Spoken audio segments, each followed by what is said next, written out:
France में 2023 का साल एक मैसिव पॉलिटिकल क्राइसिस का गवाह बना। सब कुछ शुरू हुआ जब प्रेसिडेंट इमैनुअल मैक्रोन ने रिटायरमेंट एज को 62 से बढ़ाकर 64 करने का फैसला किया। ये पेंशन रिफॉर्म पब्लिक के लिए एक शॉक था। मिलियंस लोग सड़कों पर आ गए। स्ट्राइक्स, प्रोटेस्ट और रैलीज ने देश को हिला कर रख दिया। लेकिन सबसे कंट्रोवर्शियल बात थी, मैक्रोन ने इस बिल को बिना फुल पार्लियामेंट्री वोट के पास करवाया। आर्टिकल 49.3 का इस्तेमाल किया गया, जो फ्रांस के कॉन्स्टिट्यूशन का एक रेयर क्लॉज है। इसका मतलब पार्लियामेंट की मर्जी के बिना भी बिल पास हो गया। पब्लिक ने इसे एक डिक्टेटरशिप मूव कहा। Fire fighters, teachers, transport workers सभी ने स्ट्राइक का हिस्सा बनकर पूरे सिस्टम को फ्रीज कर दिया। पेरिस और दूसरे बड़े सिटीज में मेट्रो बंद, स्कूल्स बंद और ट्रैश सड़कों पर भर गया। इस प्रोटेस्ट वेव ने एक सवाल उठाया, क्या मैक्रोन अब लोगों का विश्वास खो चुके हैं? क्या फ्रांस एक नए पॉलिटिकल एरा में एंटर कर रहा है जहां पब्लिक का पेशेंस खत्म हो चुका है? फ्रांस में पेंशन रिफॉर्म के खिलाफ शुरू हुई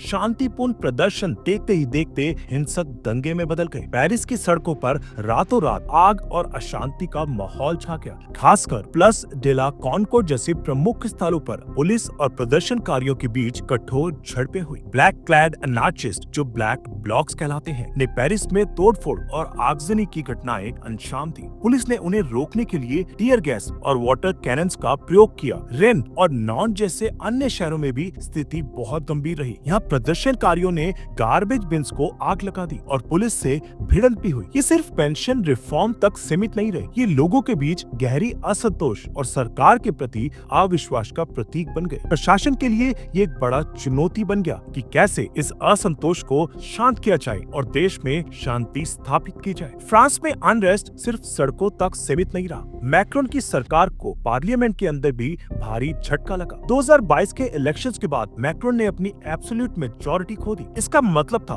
कि उनकी पार्टी को अब हर बिल पास करने के लिए सपोर्ट ढूंढना पड़ रहा था और ये काम आसान नहीं था। दिसंबर 2023 में एक क्रूशियल इमिग्रेशन बिल पार्लियामेंट में फेल हो गया। ये मैक्रोन के लिए सिर्फ एक लीगल सेटबैक नहीं था, ये उनकी अथॉरिटी पर डायरेक्ट अटैक था। बिल को नेशनल असेंबली में वोट से रिजेक्ट किया गया और वो भी तब जब मैक्रोन ने उसे पास करवाना अपने पॉलिटिकल एजेंडा का हिस्सा बनाया था। ऑपोजिशन ने इसे एंड ऑफ रेन मोमेंट कहा, जैसे एक राजा का शासन गिर रहा हो। सरकार के पास नंबर्स नहीं बचे और सपोर्ट भी नहीं। मैक्रोन, जिन्होंने अपने आप को रिफॉर्मर के रूप में पेश किया था, अब एक ऐसे लीडर के रूप में देखे जा रहे हैं जो अपनी ही पार्लियामेंट में कमजोर पड़ गए हैं। ये पॉलिटिकल इंस्टेबिलिटी फ्रांस की गवर्नेंस को और ज्यादा फ्रेजाइल बना रही है। जब एक सरकार कमजोर पड़ती है तो ऑपोजिशन मजबूत होती है और फ्रांस में ये रोल अब far right leader Marine Le Pen ने पूरी तरह से अपना लिया है। मैक्रोन के रिफॉर्म्स और राइट्स के बीच ले पेन की इमेज एक पीपल्स लीडर के रूप में उभर के सामने आई है। 2022 के प्रेसिडेंशियल इलेक्शंस में भी ले पेन ने मैक्रोन के अगेंस्ट रिकॉर्ड वोट्स लिए थे, लेकिन 2023 और 2024 के बीच उनका ग्राफ और तेजी से ऊपर गया। पब्लिक पोल्स में उनकी पार्टी नेशनल रैली अब यूथ और वर्किंग क्लास के बीच में भी पॉपुलर हो रही है, जो ट्रेडिशनली लेफ्ट विंग सपोर्टर्स माने जाते थे।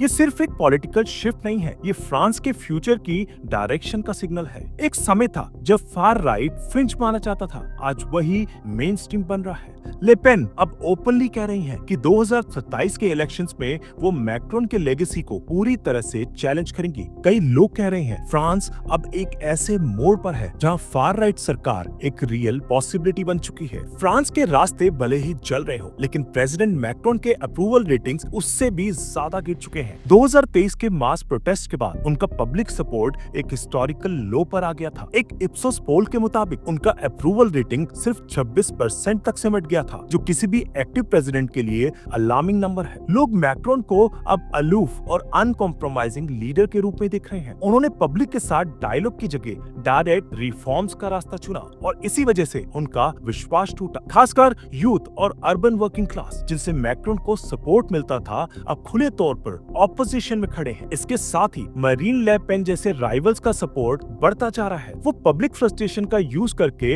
अपने एजेंडा को स्ट्रॉन्ग बना रही हैं। फ्रांस में एक एटमॉस्फेयर बन गया है जहां लोग अपने इलेक्टेड लीडर पर विश्वास खो चुके हैं और जब लोगों का भरोसा टूट जाए तो डेमोक्रेसी के फ्यूचर पर भी सवाल उठने लगते हैं। फ्रांस आज एक ऐसे साइकोलॉजिकल वोल्केनो पर खड़ा है जहां हर नए रिफॉर्म के साथ लोगों का गुस्सा और बढ़ता जा रहा है। पॉलिटिकल एक्सपर्ट्स और इकोनॉमिस्ट ने ओपनली वार्न किया है, अगर सरकार ने पब्लिक की आवाज नहीं सुनी तो एक सोशल एक्सप्लोजन हो सकता है। ये वार्निंग सिर्फ रिटॉरिक नहीं है। 2023 के प्रोटेस्ट ने बता दिया कि फ्रांस में सिविल डिसओबीडियंस एक नई नॉर्मल बन चुकी है। Transport workers, teachers, health care staff, हर सेक्टर में लोग स्ट्राइक पर गए। इकोनॉमी रुकी, पब्लिक सर्विसेज शट डाउन हुई और सिटीज का इंफ्रास्ट्रक्चर प्रेशर में आ गया। और ये सब सिर्फ पेंशन रिफॉर्म के लिए नहीं था, ये एक डीप फ्रस्ट्रेशन का रिजल्ट था जो सालों से बिल्ड हो रहा था। क्या ये अनरेस्ट कंट्रोल किया जा सकता है या फिर ये देश को एक नए रेवोल्यूशन की तरफ ले जा रहा है? आज का फ्रांस एक मॉडर्न डेमोक्रेसी होने के बावजूद अपने ही लोगों से लड़ रहा है।